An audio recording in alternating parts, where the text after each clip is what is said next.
Hi అందరికీ welcome to Siri Mahesh food channel. అందరూ బాగున్నారా? నేనైతే బాగున్నానండి. ఇవాళ బోటి కర్రీ ఎలా ప్రిపేర్ చేయాలో వీడియోలో అయితే చూపిస్తానండి. క్లీనింగ్ ప్రాసెస్ అయితే వీడియో తీయలేదండి. చాలా అంటే చాలా బాగా వాష్ చేసి పెట్టుకొని ఇలా కాస్త పసుపు ఉప్పు వేసి బాగా బాయిల్ చేసి పెట్టుకోవాలండి. బోటి ఉడికేలోపు మనం ఒక మిక్సర్ జార్ తీసుకొని హాఫ్ కప్పు పచ్చి కొబ్బరి తురుము, 1 టేబుల్ స్పూన్ జీలకర్ర, కొంచెం కొత్తిమీర వేసి మెత్తగా గ్రైండ్ చేసి పక్కన పెట్టుకోవాలండి. మనకు బోటి అయితే బాగా ఉడికిపోయింది. ఇప్పుడు పెనం పెట్టేసి ఆయిల్ వేసి ఆయిల్ హీట్ అయినాక తిరువాత గింజలు, కొంచెం కరివేపాకు, 2 పచ్చిమిర్చి నిలువుగా కట్ చేసుకొని ఆయిల్లో వేసేసుకోవాలండి. బాగా కలిపేసుకోవాలి. ఇప్పుడు బిర్యానీ దినుసును కూడా యాడ్ చేస్తున్నాను. 1 పెద్ద మీడియం సైజు ఆనియన్ తీసుకొని మెత్తగా గ్రైండ్ చేసుకున్నానండి. అది కూడా ఇందులోకి ట్రాన్స్ఫర్ చేస్తున్నాను ఆయిల్లోకి. ఇప్పుడు హాఫ్ టేబుల్ స్పూన్ పసుపు వేశాను. అల్లం వెల్లుల్లి ఒక 1 టేబుల్ స్పూన్ అయితే వేసానండి. ముందు గ్రైండ్ చేసి పెట్టుకున్నాం కదా కొత్తిమీర, పచ్చి కొబ్బరి, జీలకర్ర, ఆ పేస్ట్ అండి ఇది. అదైతే యాడ్ చేస్తున్నాను ఇందులోకి.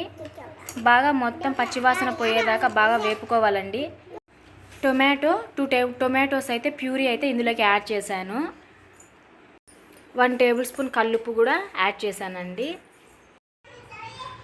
మొత్తం కలిసేలా బాగా కలుపుకున్నాను. ఇప్పుడు బాయిల్ చేసి పక్కన పెట్టుకున్న బోటి ఇందులోకి అయితే ట్రాన్స్ఫర్ చేస్తున్నాను.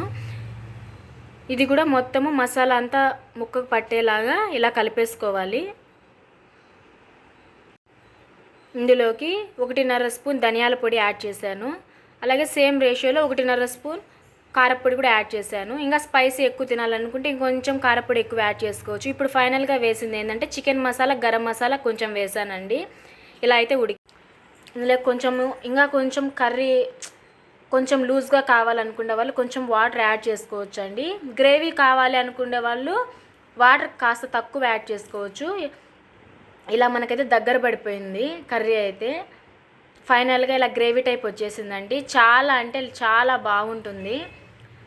మీరు కూడా ట్రై చేయండి. ఎప్పుడు చికెన్, మటన్ ఇదే ఫిష్ ఇవే లేకుండా ఇలా బోటి కూడా ట్రై చేయండి. చాలా బాగుంటుంది.